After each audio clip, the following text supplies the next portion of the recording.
안녕하세요. 삼성드림 이비인후과 의원, 이비인후과 전문의 김창효입니다.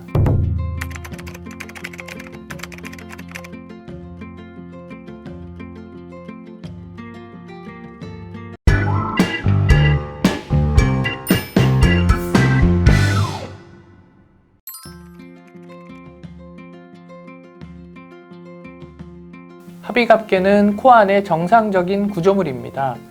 비중격 망곡증이 있는 경우 대상성으로 합의갑계가 비대해져 코막힘의 원인이 되기도 합니다. 또 만성적인 염증 등으로 인하여 합의갑계가 커지기도 합니다. 이로 인해 코막힘이나 두통, 비음, 잦은 코피, 코의 건조감과 가피 등이 발생할 수 있습니다.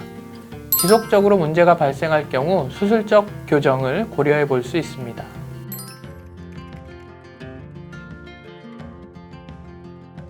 비중격 망곡증은 말 그대로 코를 나누는 가운데 막인 비중격이 휘어 있는 것입니다.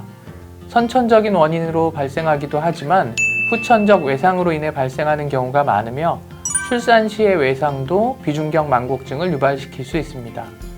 비중격 망곡증은 코막힘, 잦은 코피, 가피 등의 원인이 되기도 합니다.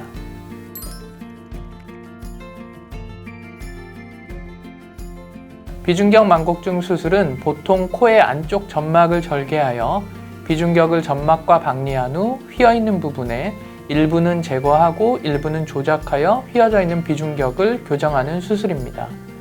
비중격 교정술은 보통 15에서 20분 정도 걸리고 국소 마취로도 가능한 수술입니다.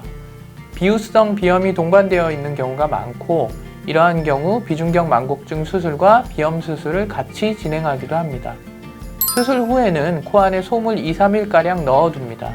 솜을 제거하고 난 후부터는 대부분의 일상적인 활동을 다 할 수 있습니다.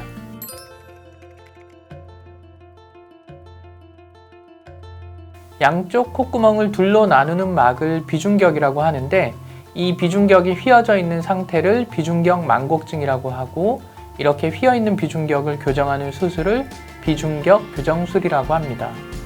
물론 비중격 망곡증이 있다고 무조건 수술이 필요한 것은 아닙니다. 비중격 망곡증이 있더라도 특별히 불편감을 느끼지 않거나 정도가 가벼워 가끔 약물을 복용하는 정도로 호전이 된다면 반드시 수술을 해야 하는 것은 아닙니다. 다만 망곡증이 심하여 코막힘이 심하고 숨쉬기가 어려운 경우가 우선적인 적응증이 되겠고요. 그 외에 비염 증상을 악화시키는 경우, 잦은 코피의 원인이 되는 경우, 부비동염과 같은 다른 코의 질환을 유발하거나 악화시키는 경우 또는 이러한 다른 코의 질환들을 교정하기 위하여 필요한 경우 그리고 드물지만 비중격 망곡증으로 인해 두통이 발생하는 경우가 있는데 이러한 경우 등에서 비중격 교정술을 시행하게 됩니다.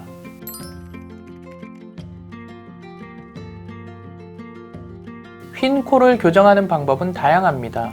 위쪽에 코뼈가 휘어 있을 경우, 비중격이 휘어 있을 경우, 콧대 연골이 휘어 있을 경우, 코끝 연골이 휘어 있을 경우에 따라 교정 방법이 달라집니다.